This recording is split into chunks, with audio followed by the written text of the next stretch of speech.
Probabilities from Venn diagrams. So now that you understand probability, we're just going to now use our Venn diagrams to answer probability questions. So let's have a look at the first one. The Venn diagram alongside represents a set U of all the children in the class. Each dot represents a children. The event E shows all those students with blue eyes. So this event here is the children with blue eyes.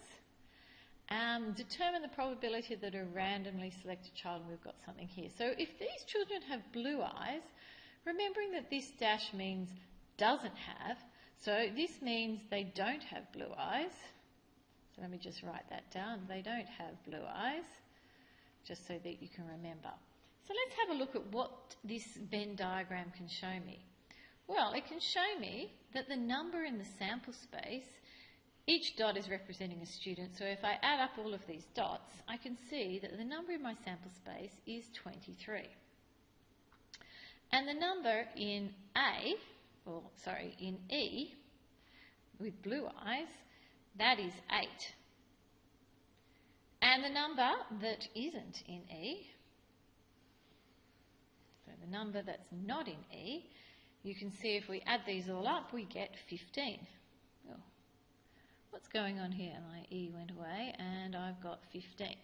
Okay, so let's have a look at it. What's the probability that we have blue eyes? So if I get another colour pen, the probability of blue eyes, which is E, is the number in E over the number in the whole sample space, which is 23. So the number in E we know is 8, and the number in the whole sample space is 23. So there is my probability. So if I'm going to do part B now, does not have blue eyes, so we're looking for the probability of not blue eyes.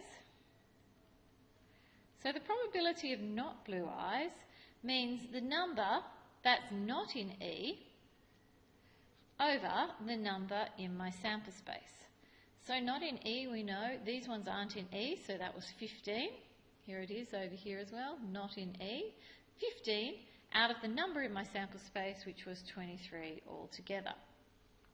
Another way of doing this, when we don't want something, the probability of not wanting blue eyes is the same as 1 minus the probability that we do have blue eyes. So another way of doing this, I could have just said 1 minus my answer that I already had up here of 8 out of 23, and I would get exactly the same answer. In our second question, in a class of 30 students, 19 study physics, 17 study chemistry, and 15 study both of these subjects.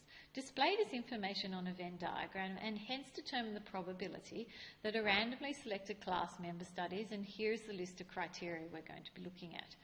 So let's have a look at what we're doing. We need to draw ourselves a Venn diagram first. So to draw myself a Venn diagram, I have two things that I need to happen in this case. So let me draw my two circles. Of course, yours will be so much neater than mine. But this is what it's going to look like. Here's my universal set. These are the people studying physics, and these are the people that are studying chemistry. I know that 15 people study both from the question. So 15 goes in my intersection. So that means there must be only 4 people that study physics only. So 4 plus 15 is 19. And that means there must be 2 people that study chemistry, because 15 plus 2 gives me 17 for chemistry. And then what we have left over is 9, because there were 30 students altogether. So there are 9 students that don't study physics, nor do they study chemistry. So now that we've done this, we need to do some probability. So we need to do, for part A, we're trying to find the probability that they study both. So studies both. So studying both is 15, because those people study both those subjects. Out of, how many are there altogether? There's 30. And I need to simplify my fractions, so half of the students study both. So part B, probability of at least one subject. So probability of at least one subject. It's a good idea to write down your probability so we know what you're looking for.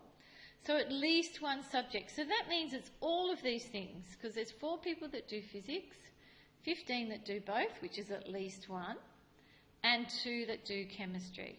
Over, there's 30 altogether. So that gives me 21 out of 30, and you need to simplify your fraction out down to 7 out of 10. So if I look now at part C, studies physics but not chemistry.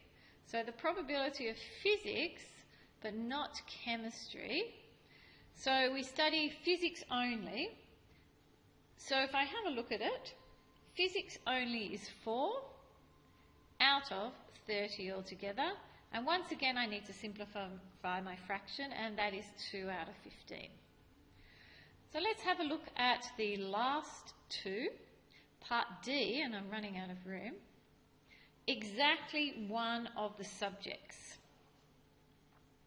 So exactly one subject. So probability of exactly one.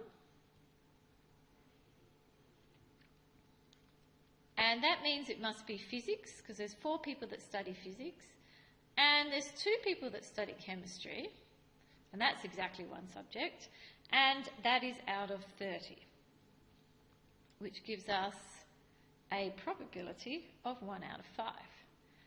And if I'm going to do the very last one, E, the probability that they study neither, probability of neither, well, there's 9 people that study neither, so that is 9 out of 30. And you could simplify that fraction down to 3 out of 10. And that's how simple it is. If you have any questions, you know where to find me.